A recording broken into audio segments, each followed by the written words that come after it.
ating ginisang crab with kalabasa at mamaya ang sitaw. Welcome to my channel, Vanessa. Ang video natin today is magluluto tayo guys ng ginisang crab with kalabasa and sitaw. Umpisa na tayo. At ito guys, naglagay na ako ng oil.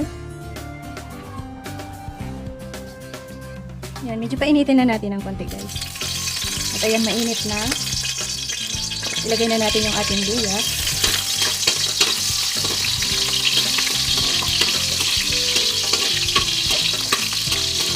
Medyo dinamihan ko guys yung luya. Kasi masarap siya guys kapag seafoods yung niluluto.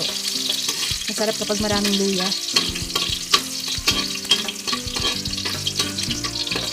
And then, ilagay ko na rin yung sibuyas.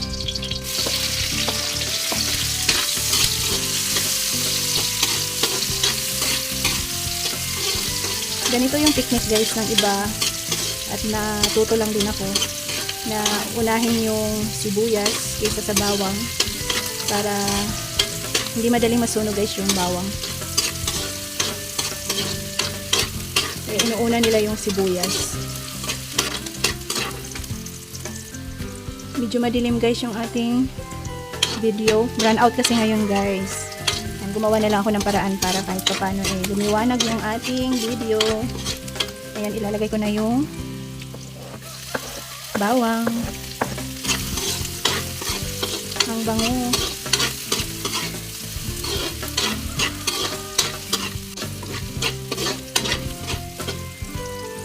Dito na naman tayo sa nakakaadik na bango ng ginisa na bawang, sibuyas at luya.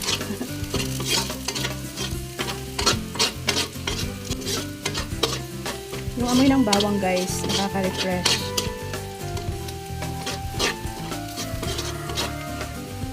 Ayan, medyo pa brownin pa natin ng konti yung ating bawang bago ko ilalagay yung ating crab.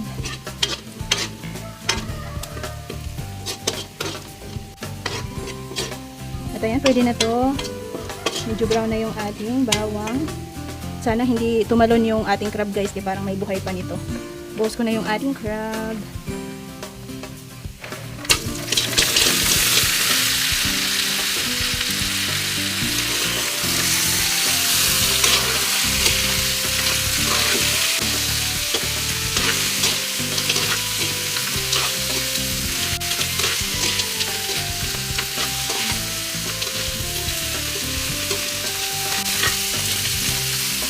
Maglalagay ko ng kunting asin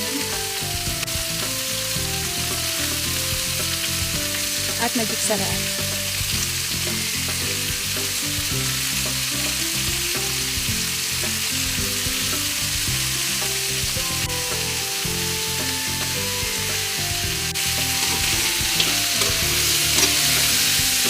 Bango na lang.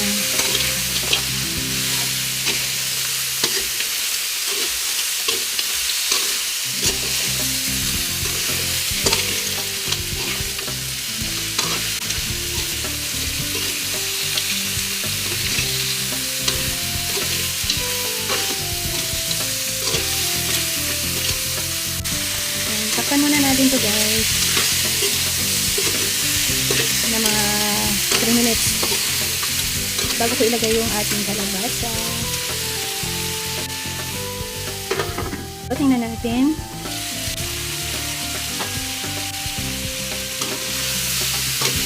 Ang bango. Ilagay ko na guys yung ating kalabasa.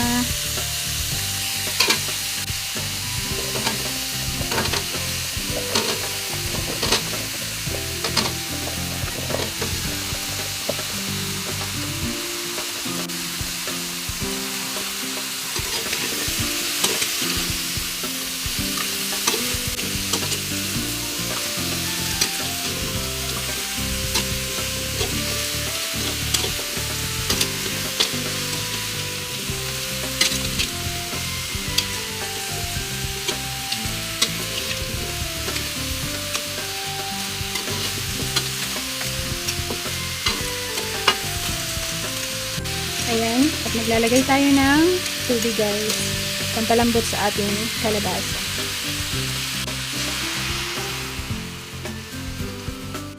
Yan, medyo damihan natin ng konti kasi masarap yung sabaw nito guys.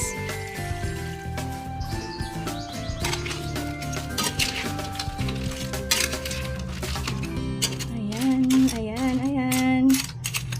Yung ating ginisang crab with kalabasa. At mamaya ang sitaw.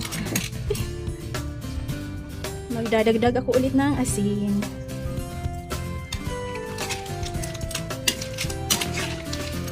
At magic sarap.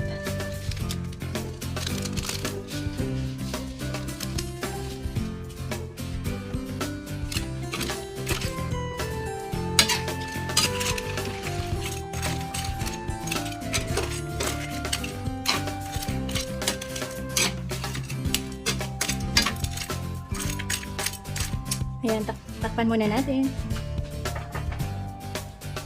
Palambutin natin yung ating kalabasa guys. Guys, kung malambot na yung ating kalabasa. Wow, yum naman to. Sarap. Sarap naman ito. Para malambot na yung kalabasa natin. Palagay ko mas masarap ito guys kapag medyo humalo yung kalabasa natin sa sabaw. Sarap ng sabaw.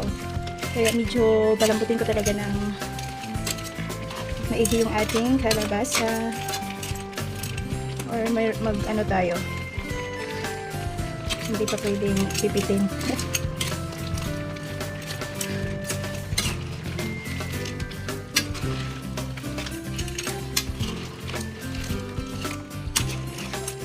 Tikman natin yung lasa guys kung okay na. Bago ko ilagay yung ating sitaw. Tikman natin. Dumilim na naman. Dumilim na naman guys yung ating camera. Ayan, tikman natin. Saktong-sakto na guys yung timpla. Sarap. Yan, ilalagay ko na guys yung ating sitaw.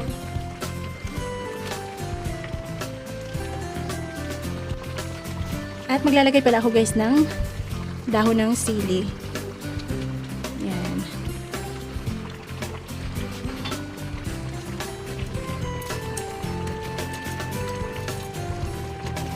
Masarap ito guys yung dahon ng sili kasi may luya tayo. Excuse me. Masarap yung combination ng luya guys with dahon ng sili sa seafoods. Yan, masarap siya guys.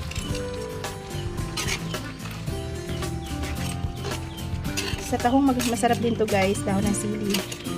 Tapos maraming luya. Masarap.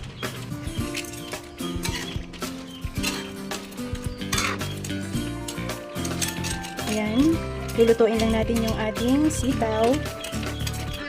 At luto na guys yung ating ginisang crab with kalabasa, sitaw at dahon ng sili.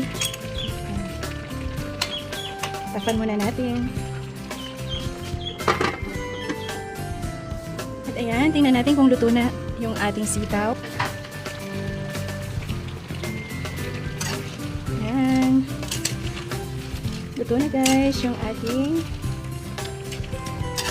ginisang kalabasa with crab or ginisang crab with kalabasa and sitaw.